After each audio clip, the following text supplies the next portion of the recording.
title of this video is The Nature of Bonding When Atoms Come Together. In this video, we will define a bond, discuss ionic and covalent bonding, and introduce bond order and bond length. A bond is the union of two or more atoms, resulting from a transfer or sharing of electrons in order for each atom to obtain a more stable electron configuration. An ionic bond is the resulting electrostatic force that attracts oppositely charged ions to one another. Charged ions are formed by transferring electrons.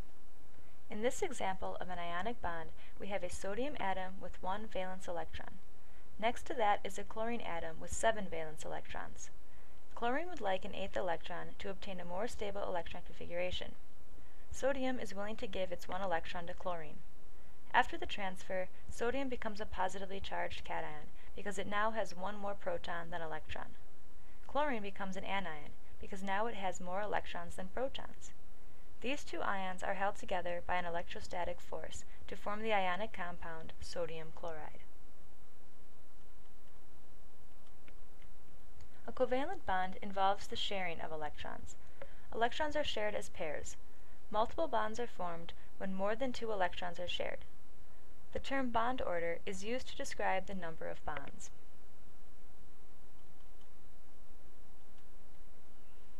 In a single bond, 2 electrons are shared and the bond order is 1.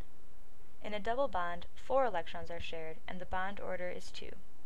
In this example, 2 oxygen atoms must share 4 electrons, forming a double bond.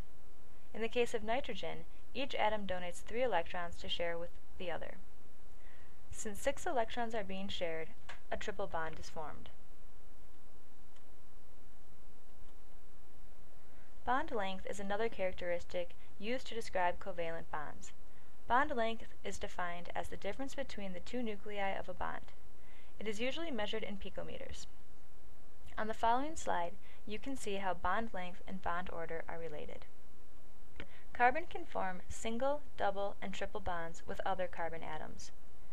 As the bond order increases, bond length decreases from 154 to 133 and to 120 picometers. This means that bond order and bond length are inversely related. More bonds results in atoms that are held closer together. So far, our examples have shown covalent bonds with electrons that are shared equally. This type of covalent bond is called nonpolar. Sometimes electrons are shared unequally. This means that at any given moment there is an increased probability of finding an electron near one nucleus rather than another.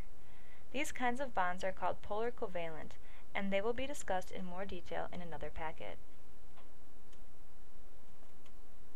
To review, there are covalent bonds that involve shared electrons and ionic bonds that result from a transfer of electrons.